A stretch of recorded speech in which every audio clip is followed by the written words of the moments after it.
Hello everyone, this is my new project, Smart Medicine Assistant System, which we have 4 buttons which will get the message on the phone, the APR module and node message. Now you can see when I press the first button, I get the voice message and video message also.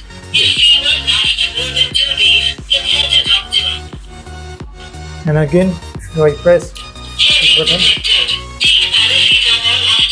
the big one,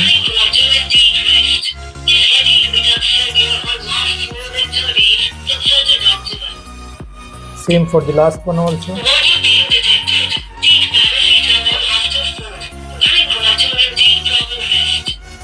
can see on a telegram we're getting the message.